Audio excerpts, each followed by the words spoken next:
बलवान कालो त्यजैनं बलवान् कालो त्यजैनं बलवान कालो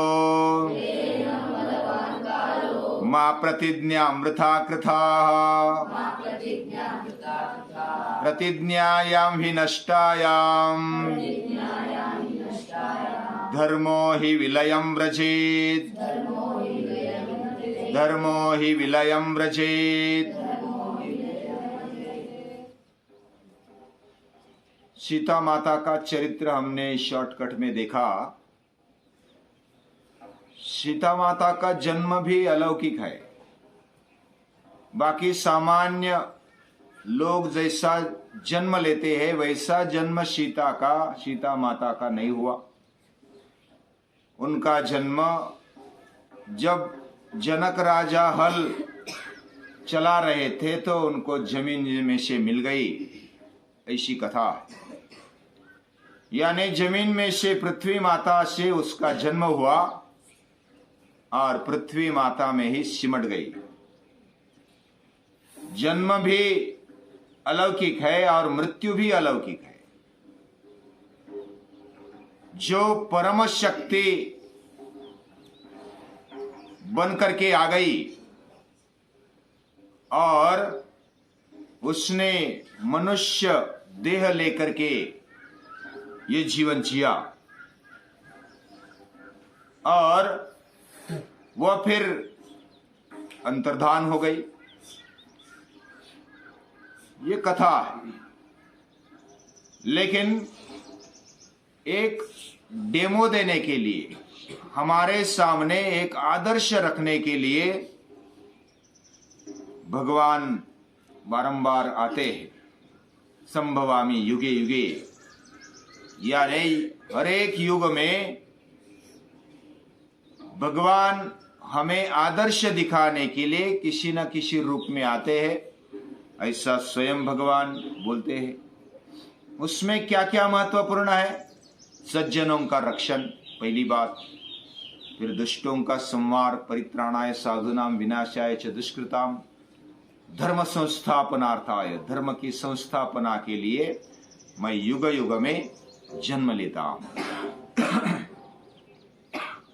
तो सीता माता धरनी में समा गई, रसातल में चली गई।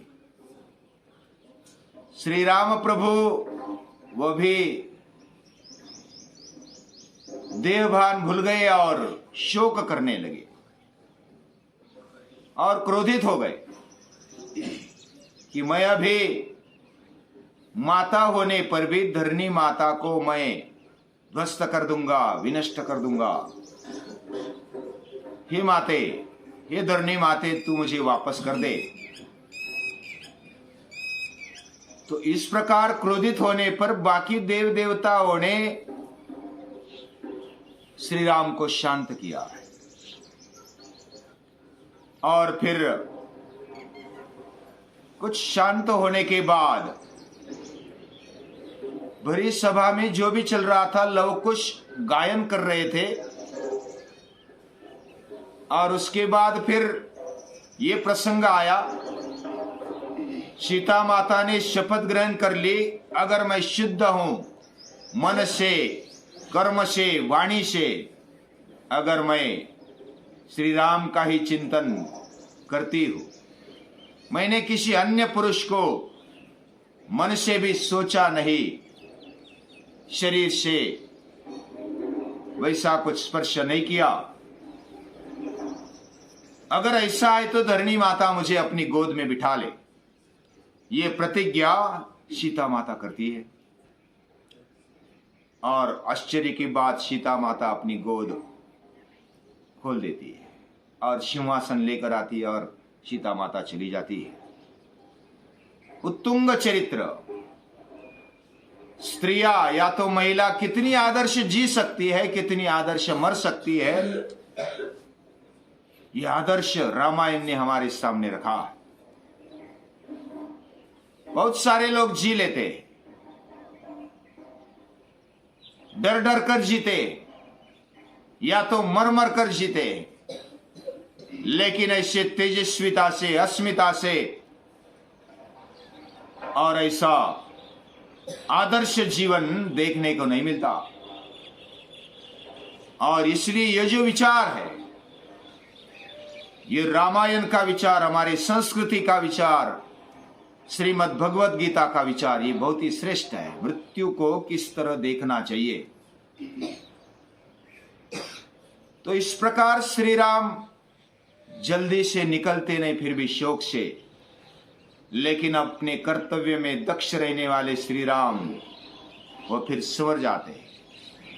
दूसरे दिन भी सभा बुलाते, ऋषियों को, मुनियों को बुलाते, और ऋषि मुनि बोलते हैं कि जो भगवान की इच्छा है और जो काल की इच्छा है, वो उसके सामने किसी का कुछ चलता नहीं। अभी आगे का उत्तरकांड हम सुनना चाहते।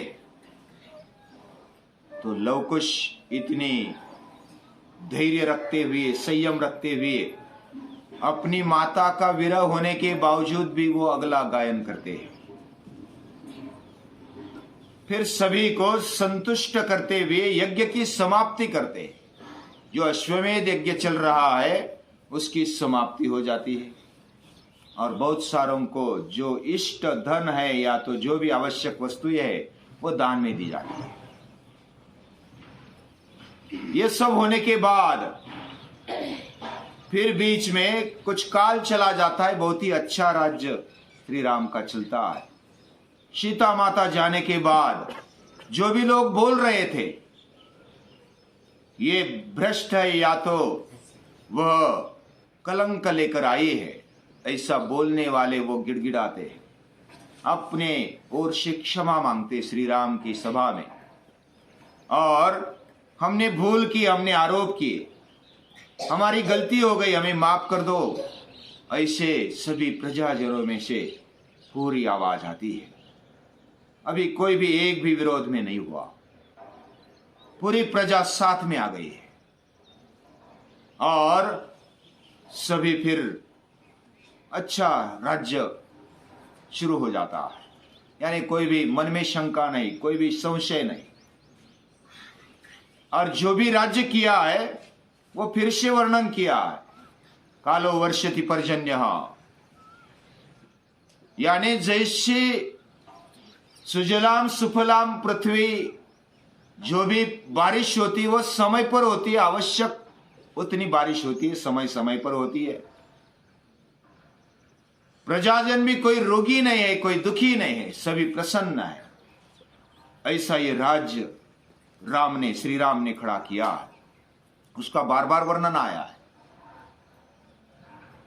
उसके बाद फिर एक गंधर्व जो होते वो उन्मत्त हो जाते हैं, और ऋषि मुनि उनकी तकरार लेकर आते। बड़ा सुखी समृद्ध राज्य है, लेकिन उन्मत्तता आ गई गंधर्वों में। ऐसे लक्षावधि कोट्यावधि गंधर्व, उनके राज वो कोई किसी का सुनते नहीं। ऐसा ऋषि मुनियों ने कहा।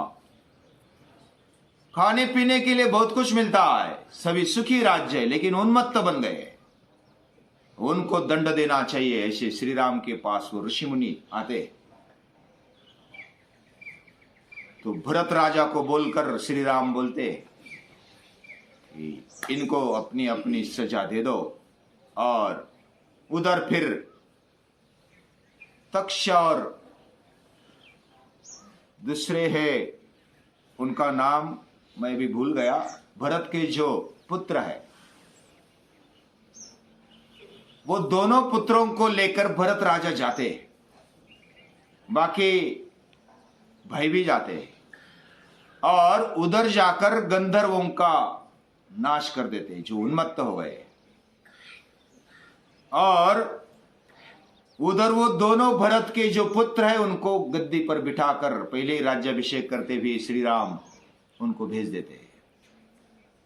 और घनघोर युद्ध होता है, बहुत घनघोर युद्ध, यानी रक्त की नदियां बहती है, ऐसा वर्णन है। 7 दिन तक युद्ध चला, तभी वो खत्म नहीं हुआ था। लेकिन फिर बाद में भरत राजा ने उनको नष्ट कर दिया और राज्य कर दिया है। उसके बाद लक्ष्मण के पुत्र चंद्रकेतु और एक पुत्र है अंगद शायद, तो उनको दूसरे एक जगह पर जो राज्य वो उन पर राज्याभिषेक करते हुए बिठा देते हैं। और ऐसे शत्रुघ्न तो पहले ही जा चुके हैं लवणासुर के स्थान पर, यानी मथुरापुरी में। इस तरह अलग अलग विभाग में सभी को राज्याभिषेक कर दिया है। और उस समय काल पुरुष का वर्णन नहीं, काल पुरुष आते हैं और कुछ बात करना चाहते हैं श्री राम के साथ। श्री राम से अकेले में बात करना चाहते हैं। लक्ष्मण से वो बोलते हैं, श्री राम क्या आप इधर ठहरना, हमारी एक खानगी ऐसी बात होने वाली है, किसी को आने मत देना। गुप्तगो उसको बोलते हैं, प्राइवेट डायलॉग। तो काल पुरुष में और श्री राम में वो डायलॉग होने जा रहा है। इधर लक्ष्मण दरवाजे पर खड़े और उस समय दुर्वासा मुनि आ जाते हैं। आपको मालूम है दुर्वासा मुनि क्रोध करते हैं, वो जल्दबाजी में आ जाते हैं और जल्दबाजी में आते हुए वो बताते हैं कि मुझे अब भी श्री राम से मिलना है। मैं बहुत दिनों से उपवास किया हुआ हूं, मुझे भूख लगी है और मुझे भोजन करना है और अभी करना है और श्री राम से तुरंत मिलना है।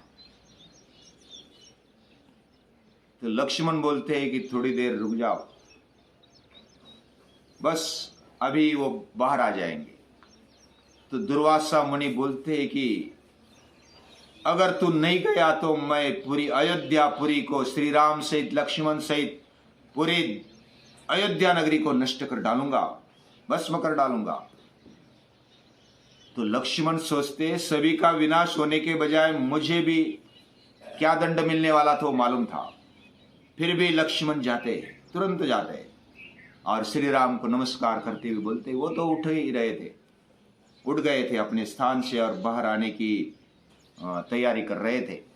उस समय लक्ष्मण जाते और बोलते हैं कि दुर्वासा मुनि आ गए, आपको तुरंत मिलना चाहते हैं।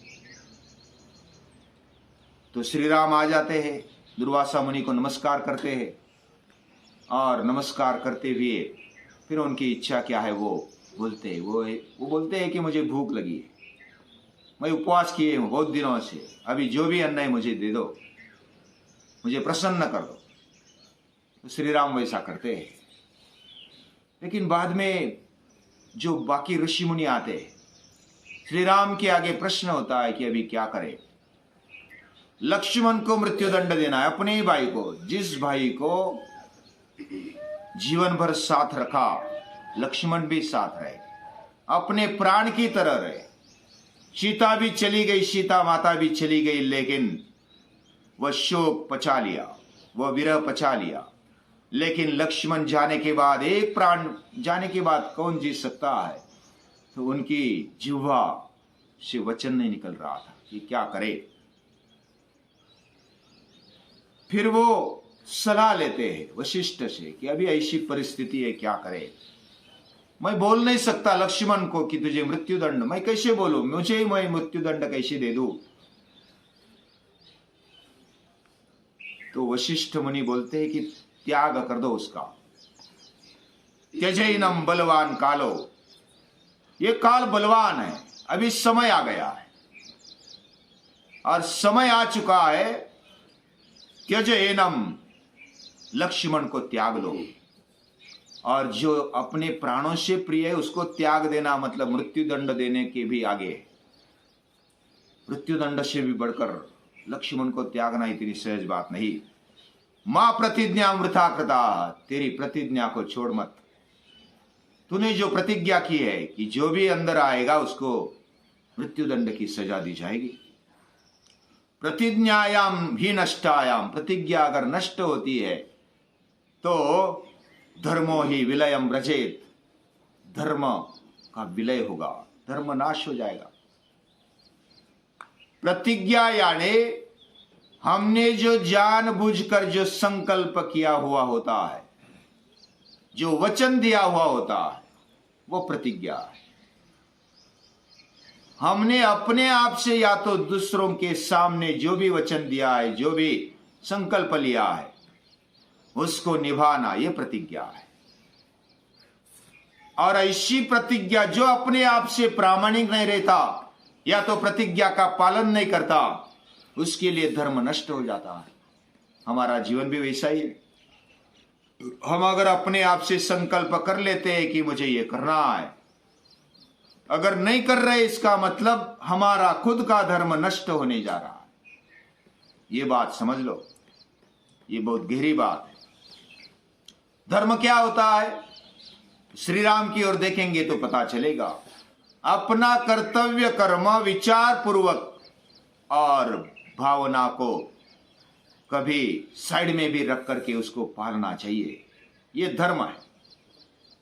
यानी धर्म की अगर एक शब्द में, एक वाक्य में व्याख्या की जाए तो धर्म यानी कर्तव्य कर्म करना।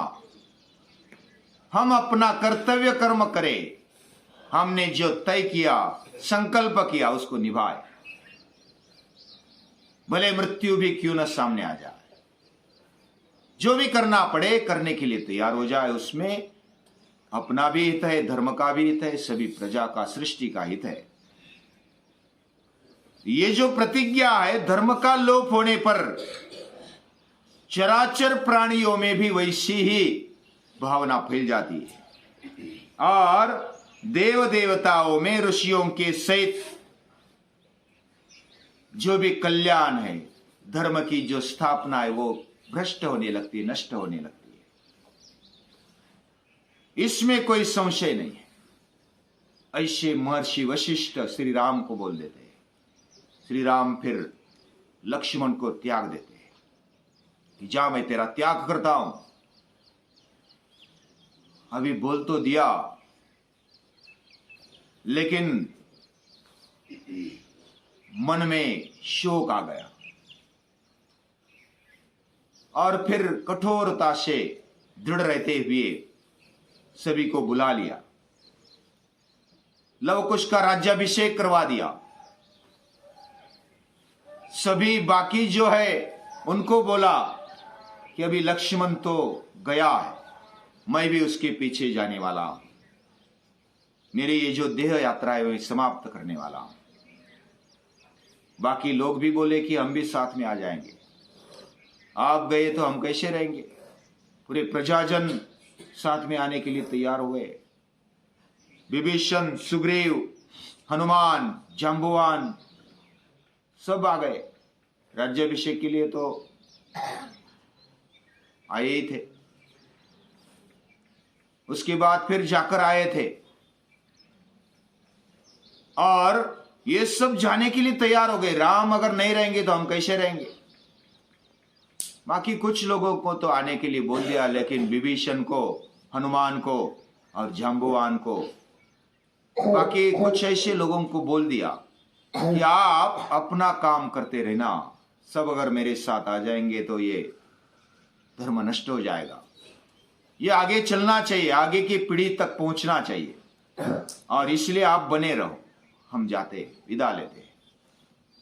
तो इस प्रकार शरयू में प्रवेश कर देते हैं लक्ष्मण के साथ फिर सुग्रीव भी आ जाते हैं, राम भी चले जाते हैं। उसके बाद प्रजाजन भी उनके पीछे चले जाते हैं। बहुत सारी शोक, एक लहर आ जाती है। फिर भी अपना कर्तव्य निभाते हुए लव कुश को श्री राम बता देते हैं कि आगे जाकर के अपने राज्य को संभालना, अयोध्या के पूर्ववासियों को संभालना, उनके दुख का, उनके जो भी संकट है, समस्या है, उनका निवारण करते रहना, अपने कर्तव्य में कभी कसूर नहीं करना। और ब्रह्मा जी जो कर्ता धर्ता इस सृष्टि के निर्माण करता है, वह भी बोल देते हैं श्री राम को अभी समय आ चुका है और इस समय के सामने किसी का चलता नहीं। काल पिबति तद्रसम, कालो ही बलवान, काल बलवान है। राम हो, कृष्ण हो, कोई भी अवतार लेकर के भी मनुष्य देह लेकर के आए तो उनको जाना पड़ता है। तो ये काल की गति है। हमें जन्म मिला है, हमें जाना है। पूरे जीवन का विचार होना चाहिए, समग्रता से विचार होना चाहिए। रामायण ये कल्पना देता है, जैसे जन्म मिला, जन्म मृत्यु जरा व्याधि दुख दोषानुदर्शनम श्रीमद् भगवद गीता कहती है समग्र जीवन का दर्शन कर लो। रोज सोचना चाहिए, राम का रामायण का अध्ययन करना चाहिए। हमारे समग्र जीवन का जो हर रोज दर्शन करता है वह अपने जीवन में बहुत ही अच्छी तरह से रह पाता है। वह कौन से भी प्रसंग को आगे बढ़ाते हुए उसको सामना करते हुए आगे ले जाता है। ऐसा चरित्र जो हमारे जीवन को संवार दे, जीवन को और ऊंचा कर दे, ऐसे जीवन को हमने हर रोज उसका ध्यान करना चाहिए, उसका अध्ययन करना चाहिए। अपने जीवन में ढालने के लिए उसका पूरा अध्ययन करना चाहिए। ऐसा जब हम सोचेंगे तो हम जब कथा सुनते हैं तो उसमें से अपने जीवन को भी आधार देते, आकार देते, उसको सतत विकास की ओर ले जाते। ऐसा जीवन हमारा बन जाए। श्री राम को सीता माता सहित उसके परिवार सहित नमस्कार।